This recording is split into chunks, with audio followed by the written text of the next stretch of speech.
Dans le cadre de notre semaine de la data organisée par Nexialog Consulting, découvrez une série de podcasts dédiés à nos enjeux autour de la donnée et des thèmes d'actualité sur la data. Au programme, vous pourrez retrouver des témoignages et des partages d'expériences inspirants de nos consultants. Bonjour à tous, je suis Marvin Suzanne, consultant au sein de la BU Data du cabinet Nexialog Consulting. Et je suis accompagné d'Anas, avec qui je suis en mission dans le département risque d'une grande banque, au sein d'une équipe de data engineers chargée de construire les datasets servant à la modélisation des paramètres de risque balois. En fait, ces paramètres permettent à la banque de maîtriser son risque et pour cela de répondre aux exigences réglementaires imposées par la BCE. Alors, nous intervenons en tant que tech lead. Le tech lead, c'est un expert du data engineering, du développement informatique et de l'architecture data. C'est une position cruciale car le tech lead est là pour diffuser les bonnes pratiques de développement au sein de l'équipe et il est généralement en interaction avec différents métiers. C'est donc quelqu'un dont la voix doit porter au sein de l'organisation. Nous allons vous présenter les différents challenges aujourd'hui que nous avons pu rencontrer durant notre mission. Et en fait, vous allez voir que ce sont des problématiques finalement assez courantes lorsqu'on travaille dans un environnement data. Alors, un des challenges que l'on doit relever en tant que tech lead, c'est la migration data. Alors, en quoi ça consiste ? La migration data consiste à transférer des données d'un système de stockage ou d'un environnement informatique vers un autre. Là, en l'occurrence, il s'agit d'une migration data vers un data lake où on va pouvoir centraliser toutes les données provenant des différentes sources. L'idée est vraiment double. C'est, dans un premier temps, éviter les silos de données entre les différents départements, qui sont parfois redondantes, mais c'est aussi, dans un second temps, éviter les tâches de réconciliation des données, qui sont des tâches quotidiennes et peu attractives pour les collaborateurs. Le fait de rapprocher des données entre les différents silos, de remonter à la source, d'identifier les écarts, de les justifier, etc., c'est un travail fastidieux qui nécessite un grand nombre de manipulations manuelles. Et qui dit manualité dit forcément source d'erreur, et donc des données de mauvaise qualité. Donc voilà, la migration data est un vrai challenge en cours de réalisation avec la création d'un data lake contenant différents quartiers selon les usages métiers. Le but étant de suivre les normes réglementaires fournies par la BCE et permettre ainsi à l'entreprise d'être maître de sa donnée. Anas vient de nous en parler. Migrer ces data depuis des silos vers un data lake, c'est quelque chose qui comporte de nombreux avantages et ça permet notamment une gestion efficace de la donnée. Et après, il y a une autre partie, une fois que cette migration data est stabilisée, peut commencer la migration de code. Déjà, on peut se demander pourquoi vouloir migrer un code qui fonctionne, a priori, un code qui est utilisé en production. Je vois deux raisons principales à cela. Tout d'abord, c'est un changement de philosophie, finalement, sur la manière de construire, de développer du code. Anas nous l'a dit juste avant, on est passé de data silotées à des data centralisées. C'est un peu la même chose pour la migration de code, finalement. En fait, on a cherché à créer des pipelines et à factoriser les portions de code qui pouvaient l'être. De manière schématique, au lieu d'avoir, par exemple, 3 programmes complètement différents pour construire 3 datasets finalement pas si différents, on va se retrouver avec une partie commune en début de pipeline, et puis, à la fin, les spécificités de chaque dataset seront traitées. Un pipeline, finalement, c'est un peu comme une autoroute. Généralement, quand on veut aller à Lyon ou à Marseille depuis Paris, on commence par la 6, et puis selon la destination finale, on bifurque. L'autre raison qui justifie cette migration, c'est un changement de technologie, en l'occurrence le passage de SAS à Dataiku.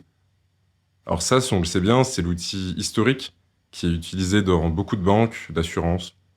Mais c'est un outil qui semble avoir moins de traction désormais auprès des étudiants récemment diplômés, qui vont préférer des langages tels que Python ou R. Il y a donc pour l'entreprise un risque opérationnel de ne plus être en mesure de maintenir du code SAS, en l'occurrence, dans le futur. Dataiku, à l'inverse, finalement, c'est c'est une plateforme qui permet plusieurs langages. On peut faire du low-code, voire même du no-code, avec ce qu'on appelle du clic-bouton. Par exemple, pour faire une jointure entre deux tables, il suffit de les sélectionner, et sélectionner également une clé de jointure.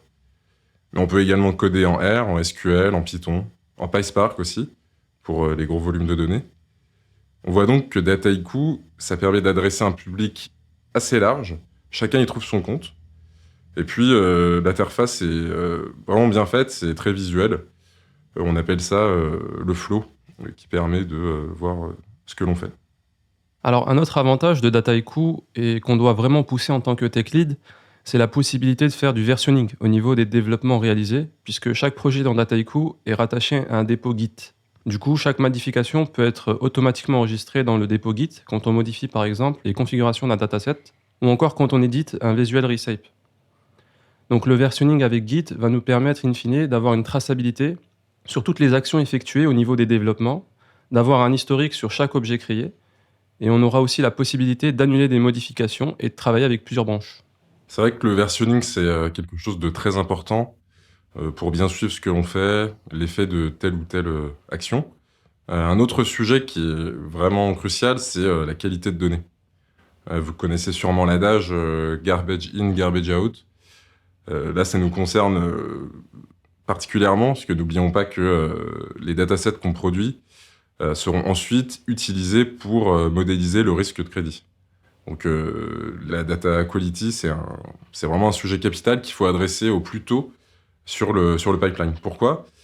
Parce que si on se rend effectivement compte que la donnée en output, donc à la fin du pipeline, est de mauvaise qualité, eh bien, ça va être plutôt difficile de déterminer la cause de ce problème. Il faut donc placer ces contrôles de qualité aux différentes étapes de transformation de la donnée, c'est-à-dire aux différents nœuds du pipeline.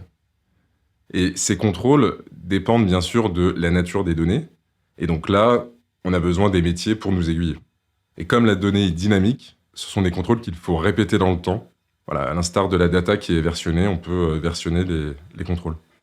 Alors toujours sur le sujet des data quality, l'entreprise utilise le lignage des données pour assurer la qualité des données. Alors de quoi s'agit-il ? En fait, c'est la description du cycle de vie des données, de leur origine à leur utilisation finale dans le pipeline, ce qui permet d'avoir une compréhension plus claire au niveau des informations sources, mais aussi au niveau de toutes les transformations appliquées. Donc avec le lignage des données, les utilisateurs vont pouvoir valider l'exactitude et la cohérence des données. Ils ont la possibilité d'avoir un contexte sur les processus historiques, et ils vont même pouvoir aussi retracer les erreurs jusqu'à la cause première.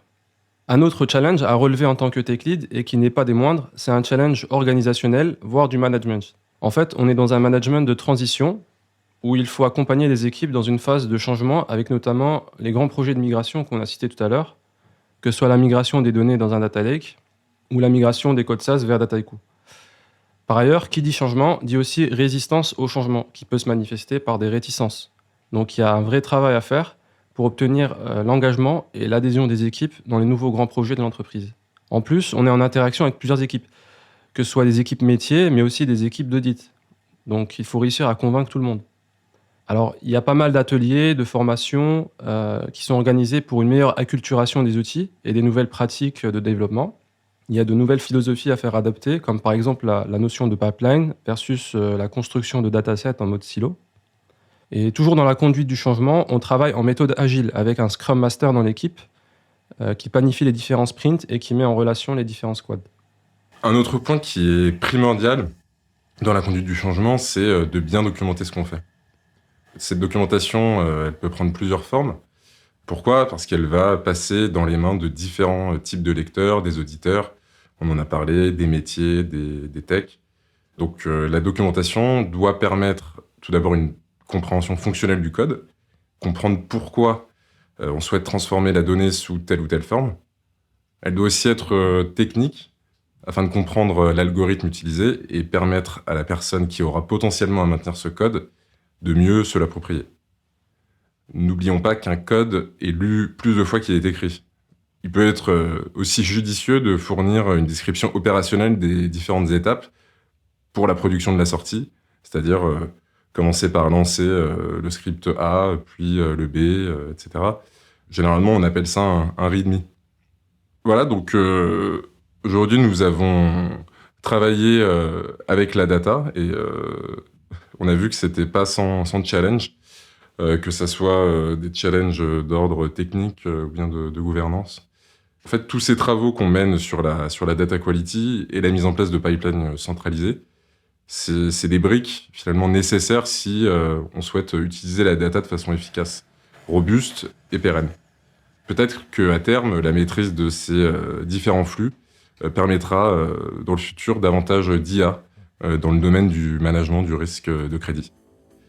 Ouais, merci beaucoup Anas pour cet échange. Merci Marvin.